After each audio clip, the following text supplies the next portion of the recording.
CNC Noticias, 6:30 de la mañana, primera edición. Estamos de vuelta en CNC Noticias, emisión matinal. A esta hora le damos la bienvenida a nuestra invitada. Ella es Yolanda Acosta, ella es psicóloga especialista en psicología clínica. Bienvenida, ¿cómo está usted? Muy bien, muchas gracias, buenos días, gracias por la invitación. Bueno, y gracias a usted por madrugar a la información. Ustedes se preguntarán por qué tenemos una psicóloga como invitada en la mañana de hoy. Pues queremos darle a conocer a ustedes ciertos tips o unas recomendaciones para tener en cuenta si está siendo usted, ¿cómo lo llamamos?, influenciado o de pronto visitado o comparte espacios con sociópatas o psicópatas, pues a raíz de tanta situación que se viene presentando, especialmente en la que están siendo perjudicados nuestros menores. Sí. Primero yo quiero que nos dé la definición entre sociópata o de sociópata y lo que es un psicópata. Bueno, el psicópata y el sociópata tienen muchas cosas en común, pero los diferencia que el sociópata, él le encanta acercarse a la gente y tiene mucha habilidad de integrarse en los grupos, de integrarse con toda clase de personas. El psicópata tiende por ser una persona arrogante, tiende por ser muy sobrado, tiende por ser si es hombre, que es más de hombres que de mujeres, los psicópatas, entonces tienden a ser muy mujeriegos, muy novieros, muy sobrados. Esos son conductas que uno posiblemente podría identificar fácilmente, pero Sí. ¿qué pasa con esas personas que durante tanto tiempo han tenido una personalidad y cuando actúan o de repente tienen un cambio muy rotundo? Bueno, yo no creo tanto en los cambios rotundos, siempre se viene presentando una conducta repetitiva.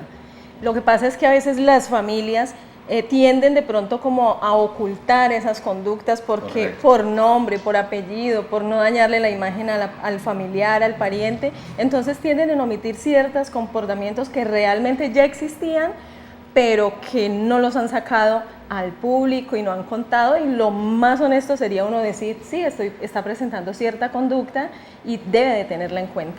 Si analizamos el caso que en este momento es vigente, el de este hombre que presuntamente asesinó a la menor de 7 años, allí ya han entregado ciertos balances, ciertos perfiles de él, pero yo creo que usted nos lo dé detallado y de pronto con quién lo podríamos comparar. ¿Ahí lo podríamos comparar con Garavito? Sí, él podría llegar a ser un asesino en serie, porque es que no sabemos, desconocemos realmente qué ha pasado con la vida de este arquitecto. Nosotros realmente lo único que conocemos es que abandonó un apartamento, que él allí visitaba con algunos amigos, que hacía fiestas, que tenía mucha tendencia, que era muy amable, que es una de las características de un psicópata, ¿sí?, que es muy amable, es muy caballero, es muy bien presentado, es muy bien hablado, pero que llega un momento en que se le pierde el control de ese buen comportamiento y de esa buena actitud que manejan hacia la gente y se descomponen. Una de las características es, por ejemplo, el consumo de los alucinógenos, ¿sí? Allí se estaba presentando el consumo de los alucinógenos, entonces muy probablemente sea un psicópata, y los psicópatas tienden a ser asesinos en serie. Peligroso. Por supuesto. Estas personas o estas características, situaciones, ¿cómo le podemos llamar a este tipo? Es una enfermedad. Claro, es un trastorno, son trastornos en la personalidad, solo que son conscientes, ellos no son inconscientes de lo que hacen. No es, por ejemplo, el caso del esquizofrénico, que el esquizofrénico por momentos se sale de su realidad, se descontextualiza y se le olvida lo que hizo. No, el psicópata es consciente totalmente de lo que está haciendo y disfruta de lo que hace. De hecho, muchos asesinos en serie que ya hicieron historia en Boston, en muchos países donde realmente hay potencia en esto, ellos usan frases como que yo no quería hacerlo, pero pues es mejor que quede muerto a que sufra lo que el mundo nos está ofreciendo. Ellos usan frases como muy frías.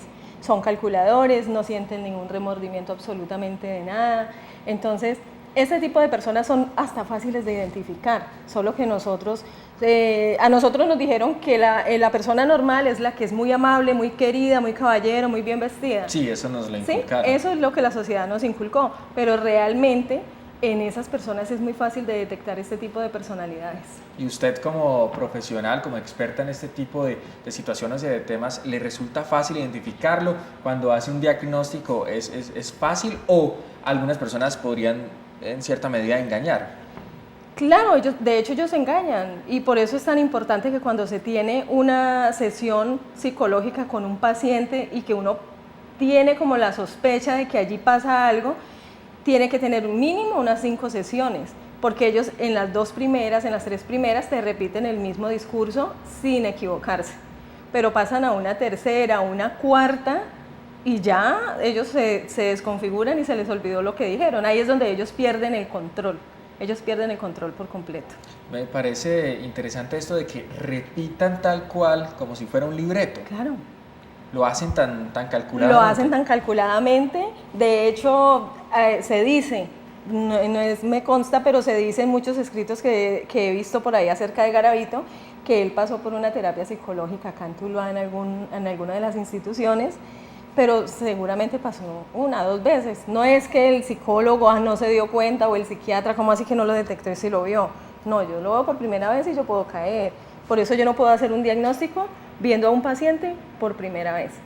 O sea, no lo voy a valorar y ya, ¿tu diagnóstico es este? No, tengo que verlo mínimo 3 veces para poder hacer un diagnóstico. Y después de asistir a este tipo de sesiones o terapias, ¿estas personas podrían cambiar su conducta o es algo con lo que se van hasta el día de sus muertes? No, esto es algo que los trastornos de personalidad normalmente no tienen cura, porque es algo que se eligió, que la persona se siente muy cómoda haciéndola. De hecho, los psicópatas disfrutan cuando asesinan a alguien, ellos lo disfrutan y lo hacen por disfrute.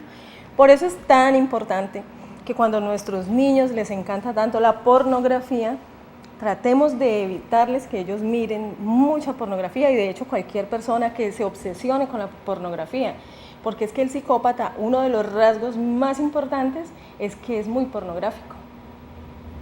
Entonces es empezar a enfocar a los niños que no, la pornografía no, por salud mental no deben hacerlo. ¿A qué se debe que una persona pueda llegar a tener un tipo de estos trastornos? ¿Desde qué edad o en qué momento de su vida ya empieza a dar rasgos de lo que padece? Ya, bueno, hay influencias en la vida y puede ser la parte genética, es una, ¿sí? Puede que haya en la familia que hayan esquizofrénicos, que hayan psicópatas, que hayan bipolares, depresivos, en fin, eso es un influente bastante importante. El otro, el entorno, que es muy importante, lo que yo les estaba contando acerca de nosotros tenemos que empezar a tener una formación con nuestros niños desde muy pequeños en la parte de no permitirles ciertos comportamientos, como por ejemplo la pornografía, como por ejemplo el niño tiene que hacer, mi niño disfruta cuando mata el gusanito, cuando mata la cucaracha, entonces después matando la rata, después matando el perro y después matando personas, ¿sí? Entonces, muchas veces, no es que lo vamos a curar, pero sí vamos a evitar prevenir y vamos a evitar muchos desastres en la vida personal de familias. ¿Cómo hacer también para que los niños que vienen siendo las víctimas de estos depredadores, si los podemos llamar de esta manera, pues ellos no caigan en esa red? Me imagino que usan muy a menudo la misma técnica de ofrecerle al niño el dulce, de ofrecerle dinero por una cercanía o por una amistad. Frente a este caso, por ejemplo, el de la niña asesinada en Bogotá, se rumora que ese presunto asesino pues había frecuentado el lugar, claro, en repetidas ocasiones. ¿Qué sucede? Yo voy a tocar un tema aquí que no estamos hablando de él, pero sí quiero hacer como un símil. ¿Qué sucede con el bullying? A mi hijo le están haciendo bullying. ¿Qué pasa con mi hijo cuando le hacen bullying? No hay un reconocimiento en la casa de mi hijo. No hay un reconocimiento. Entonces, a raíz de que no hay un reconocimiento, él cae fácil en las garras de los niños que le generan el bullying. ¿Cómo es cuando no hay un reconocimiento? Cuando no hay un reconocimiento es cuando yo no abrazo a mi hijo, cuando yo no le digo las virtudes a mi hijo y cuando yo no le digo también sus defectos, porque es que yo también le tengo que decir, hijo, esto no está bien. Yo no siempre le puedo decir, todo es una maravilla, no, porque somos seres humanos y tenemos esas dos partes. Entonces, lo mismo sucede cuando ellos se les acerca a otra persona y son carentes de afecto y son carentes de cuidado, de que los miren, de que les hablen, va a llegar un psicópata y fácilmente los va a captar porque es que en mi casa no me ponen atención. Entonces el caballero aquí sí es muy especial conmigo y fácilmente yo voy a caer allí. ¿Por qué cree usted estos sociópatas o psicópatas siempre enfocan en la mayoría de los casos su atención en menores de edad? Porque la personalidad del psicópata es muy débil. Precisamente ellos buscan asesinar gente porque ellos se quieren sentir superiores, tienen problemas de inferioridad y se quieren sentir superiores y nada mejor que con un niño que lo van a hacer perfectamente, sentirse superiores a ellos. Mire, qué interesante todo esto. Yo puedo creer que hay muchas personas que no tienen en cuenta este tipo, que no conocen sobre este contexto y sobre estas características de estas personas. Sí. Ahora no quiere decir que todas las personas que sean amables, pues sean sociópatas o psicópatas o que tengan este tipo de trastorno, pues eso también hay que hacer la salvedad, pero sí son las recomendaciones que uno debe tener en cuenta para no ser víctima de uno. Ejemplo, en los hombres es normal que una persona tenga varias relaciones, pero lo que no es tan normal es que un hombre en menos de 6 meses tenga 8 relaciones, haya terminado con 8 novias y termine. Allí pasa algo. O sea, no lo estoy diciendo, es un psicópata ya, pero allí está pasando algo, ¿sí? O sea, es una persona totalmente inestable y hay que empezar como a tener ciertos cuidados. Y si la persona lo detecta y dice, sí, yo soy así, pues busque ayuda. Vaya a un psicólogo, vaya a un psiquiatra y pregunte, bueno, ¿qué está pasando conmigo? Que de verdad no he podido entablar una relación estable o en la parte laboral, estoy aquí un mes, allí 15 días, allí 20, allí... Entonces, ¿qué está pasando conmigo? No son las empresas, no son las personas, ¿qué está pasando conmigo? ¿Será que este tipo de trastornos también se debe a carencias espirituales, de pronto independiente de la creencia de cada persona? Porque hay unos que creen en Dios, otros en determinados dioses, otros que no creen, otros que son gnósticos, pero ¿eso también tendrá relación? Claro, son influencias bastante marcadas. De hecho, la psicología y la filosofía cuando se inició, en sus comienzos ellos estudiaban el alma y ellos estudiaban eran los espíritus para poder como empezar a diferenciar que la psicología, la filosofía, y ellos se metieron fue por el lado de los espíritus y de hecho a la gente le llama mucho la atención cuando leen artículos que tengan que ver con la parte espiritual, con la parte de espantos, de espíritus, de todo esto, y eso puede llegar a trastornar, porque como son situaciones tan desconocidas que nosotros no hemos podido, hasta ahora nosotros vemos una película de un espanto, pero realmente nadie nos va a mostrar una foto real, o yo lo vi, o yo hablé con él, realmente no, eso es algo desconocido que se nos ha salido de las manos, y si llega una mente débil, entonces allí va a haber problemas de personalidad. Este hombre Noguera entonces es un psicópata. Yo lo vería como un psicópata, sí, porque cumple con las características, es una persona muy bien vestida, es una persona inteligente, es una persona bien hablada. Yo escuchaba a la señora de la tienda donde ella decía, es un caballero, es un caballero con los porteros del edificio, es un caballero, trata muy bien a la gente, es muy educado. Cuando lo vieron transformado, allí que él gritaba, entonces él cumple como con las características para decir, es un psicópata. Y le digo algo, los psicópatas no están precisamente en los psiquiátricos ni en las cárceles, están en las calles y en las empresas. Entonces, y eso lo podemos ver también muy a menudo. Ayer nomás se registró un feminicidio en Bugalagrande donde un hombre asesinó a su compañera sentimental. Al parecer, luego de una discusión, desenfundó un arma blanca, la degolló. uy. Y luego intentó quitarse la vida. ¿Ese también podría ser un patrón de conducta, de pronto un psicópata? Allí yo lo vería más como una persona con un problema de esquizofrenia. La esquizofrenia se divide en varias, está la esquizofrenia grave, la esquizofrenia desorganizada, la esquizofrenia, hay personas muy agresivas, allí puede tender, no lo conocí, pero puede tender a ser un esquizofrénico. ¿Qué sucede con el esquizofrénico? Pierde el control, cuando reacciona tiende a quitarse la vida. Mire que el psicópata no lo hace. Porque es consciente. Porque es consciente, porque lo disfrutó. El esquizofrénico no, él se salió de su realidad por un momento, vio lo que no era en ese momento y por eso lo hizo.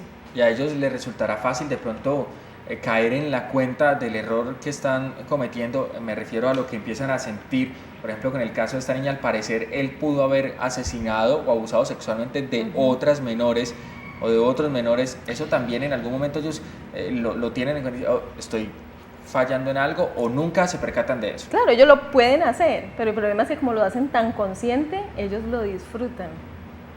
O sea, ese momento lo disfrutaron tanto que no, ellos no van a decir, la culpa no existe en el psicópata. La culpa existe porque de pronto dejó de llevar un estilo de vida, porque ya no va a poder estar libre, porque no va a tener el reconocimiento que venía teniendo, pero no porque diga, ay, me arrepiento de corazón. No.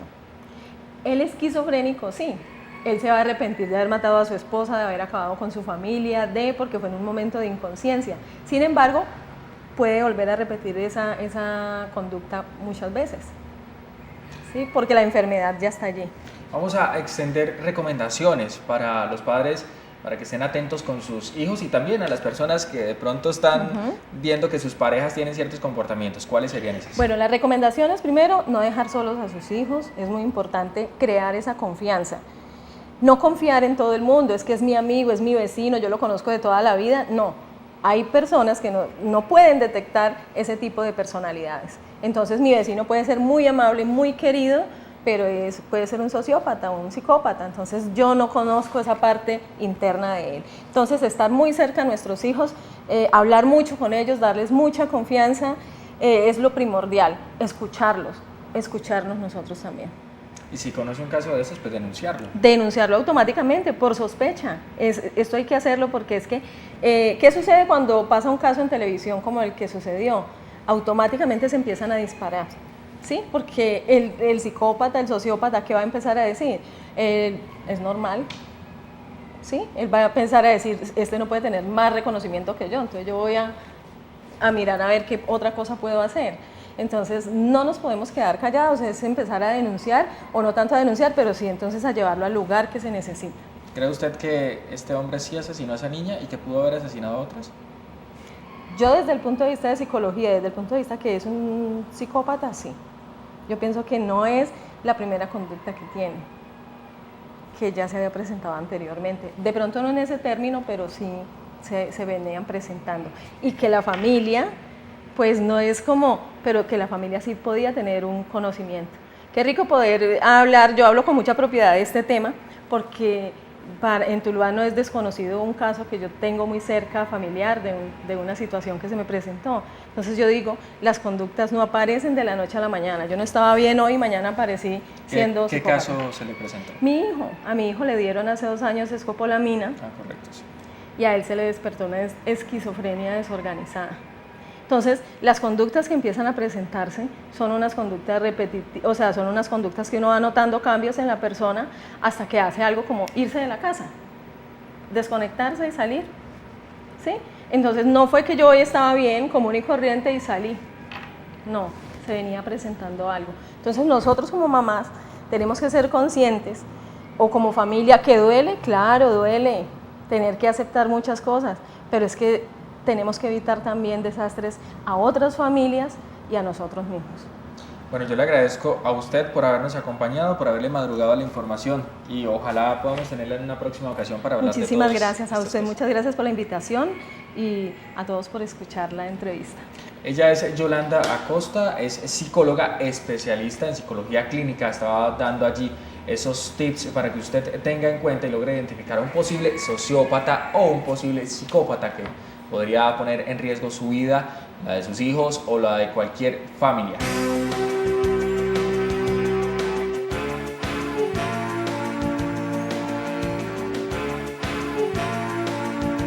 CNC Noticias, 6:30 de la mañana, primera edición.